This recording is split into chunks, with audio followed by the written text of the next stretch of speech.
Good afternoon. It is Thursday, March the 19th at just before 4 p.m. in the afternoon.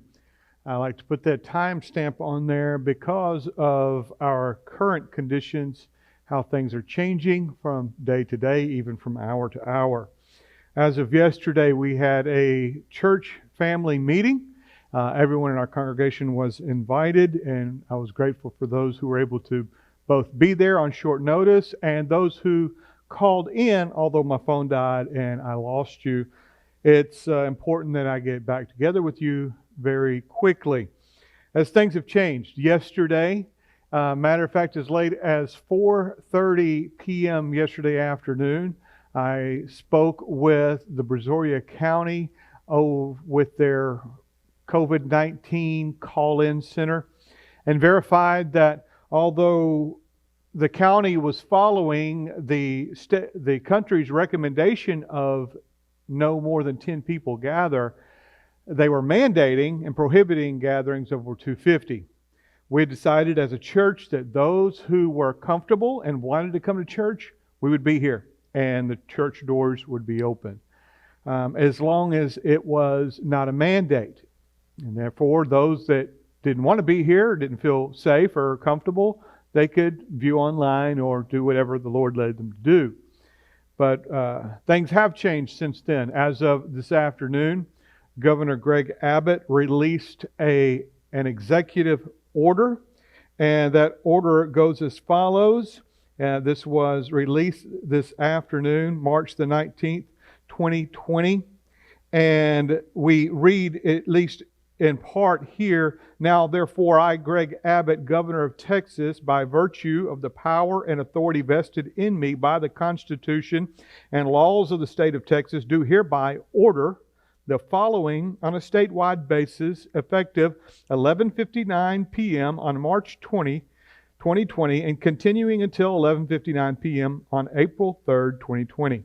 Subject to extensions thereafter based on the status of COVID-19 in Texas and the recommendations of the CDC. Order number 1. In accordance with the guidelines from the President and the CDC, every person in Texas shall avoid social gatherings in groups of more than 10 people. So we find now that we are under executive order. Christians know the difference between should and shall and recommendations, and we now have an executive order from the governor of Texas. Some folks felt like that we, in order to be obedient to the scriptures, should do exactly as the president recommended. I felt like that it was a recommendation. Things are different when there's an executive order. We are now under an executive order. The question may be to many of you, should we obey this order?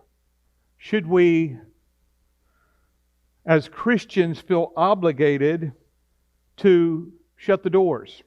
Well, that's a strong term to say shut the doors. We will be meeting in a group of 10. I will be here Sunday morning. We will start our live stream at 10:30 with the worship team. And we will have a skeleton crew, as they call it, with the worship team, a few people in the media, myself and my wife, limiting to the sanctuary to 10. We will have an additional 10 in our fellowship hall, as that is a separate building and can be a complete separate gathering. There's separate restrooms and all that. So we feel like that we are in compliance by having another group in our fellowship hall. And we should obey. To some, they would think, yeah, now the government's telling us we can't have church. This is not an attack against religious freedom. And we as Christians should not take it that way. This is a community effort. And I use the broad word community concerning a country, and obviously the world are trying to take measures to prevent sickness and even death in some. So we should be good neighbors, and we should be submissive to our government unless they tell you to do something that compromises or go against what the Bible tells us to do. We don't have an order in Scripture that we shall gather in groups regardless of size, on every given Sunday. And so it's important that we do what we should, not only as members of society, but even more so as witnesses to our communities. So it's with a heavy heart, we are not going to have our regular church service where our doors are open to just anyone. We will have this small crew as we discuss. That is our plan. So what can you do? If you are receiving this, you should be within a matter of minutes, if not have already received an email.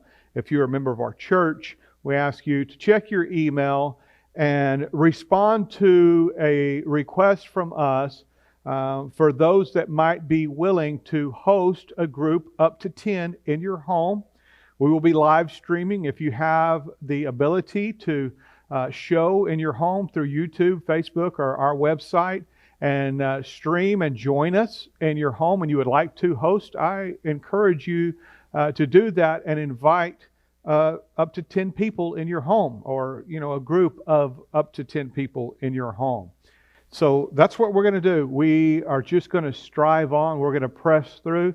And I will give this disclaimer before I go, that this is all based on the latest information, and if anything changes between now and Sunday, we'll be quick to communicate with you.